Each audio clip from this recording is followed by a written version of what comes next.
सत्यनारायण भगवान की कथा का पहला अध्याय प्रारंभ।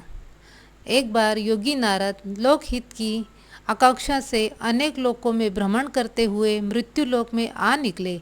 इसके अंदर रहने वाले प्राणियों को अनेक प्रकार के कलेशों युक्त होते हुए दुखी देखा और मनुष्यों को अपने अपने क्षुद्र कर्मों के कारण नाना प्रकार की योनियों में उत्पन्न होते हुए तथा अनेक प्रकार की निर्बल अवस्था को प्राप्त करते हुए कर्म बंधन के चक्करों में फंसते देखा। इस हेतु दयालु नारद मुनि को चिंता उत्पन्न हुई कि इस कर्म बंधन के चक्कर में फंसे हुए अशक्त प्राणियों का उद्धार कौन से सरल उपाय से हो सकता है, जिसके करने से इन दुखित जीवों को सुख शांति और अनेक प्रकार के धर्म की प्राप्ति हो सके। ऐसा सोचकर परोपकारी श्री नारद मुनि बैकुंठ लोक में भगवान नारायण के पास गए। वहाँ श्री नारायण को देखकर नारद मुनि स्तुति करने लगे। शुक्लवर्ण चतुर्भुज शंख चक्र गदा पद्म वन मालाओं को धारण करने वाले हे देवा, तीनों देवों के रक्षक, दीनों के रक्षक, भक्तों पर महान दया करने वाले तथा मन और बुद्धि की शक्ति से अगम अनंत रहने वाले हे दया के सागर, हे दुष्टों के नाश करने वाले, हे साधु संत और गो ब्राह्मण की रक्षा करने वाले, हे सर्व अंतर्यामी घट घट के वासी, हे सिंधु को बिंदु और तृण को पहाड़ बना सकने वाले, हे अनंत शक्तिशाली, हे सर्व सामर्थ्यवान, हे सनातन सत्य देव, आपको बारंबार नमस्कार है। इस नारद मुनि के भक्ति और भाव से भरे हुए शब्दों को सुनकर भगवान नारायण बड़े प्रसन्न होते हुए बोले, हे मुनि श्रेष्ठ, तुम्हारा किस तरह यहाँ आगमन हुआ है, मुझसे निसंकोच कहो। तब नारद मुनि बोले, हे नाथ, मृत्यु लोक में सभी जीवों को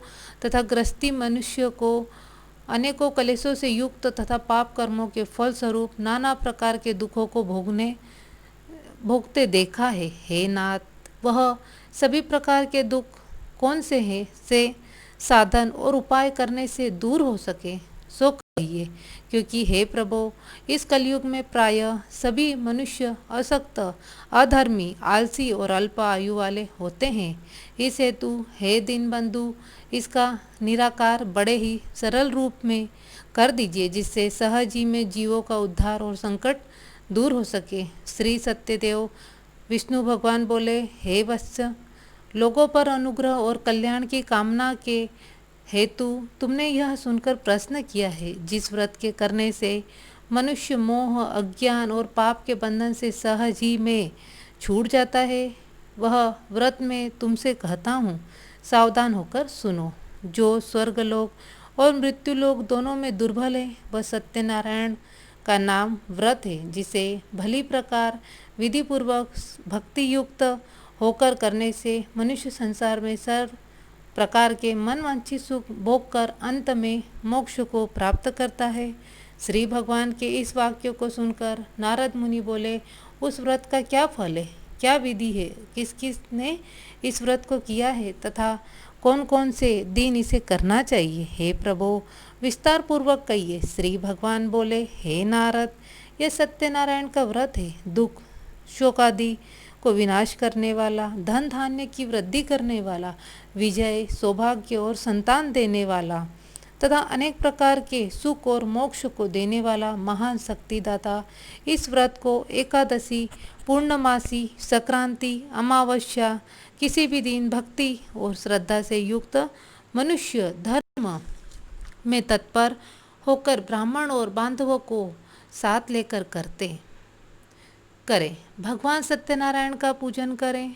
केले के पत्ता वंदनवार से मंडप सजावें। भगवान की प्रतिमा को पंचामृत, दूध, दही, घृत, भूरा, शहद सहित 5 चीज़ों से प्रेम सहित स्नान करावे। फिर सुगंधित पुष्पमाला धारण करावे तथा भक्ति पूर्वक पके हुए केला आदि अनेक ऋतुफल, मिष्ठान, गेहूं की चून की भुनी हुई पंजीरी एकत्रित करके 1.25 सेर या 1.25 मन अथवा यथाशक्ति लेकर प्रेम सहित भगवान को भोग लगावे।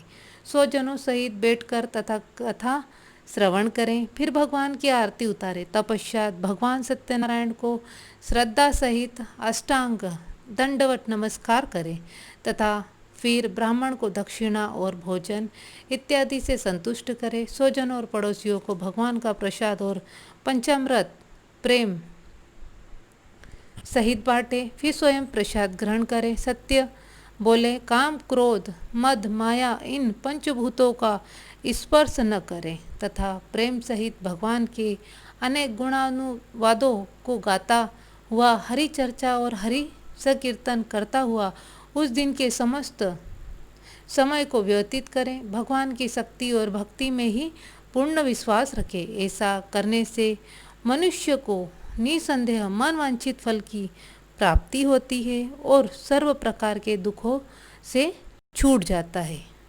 पहला अध्याय समाप्त।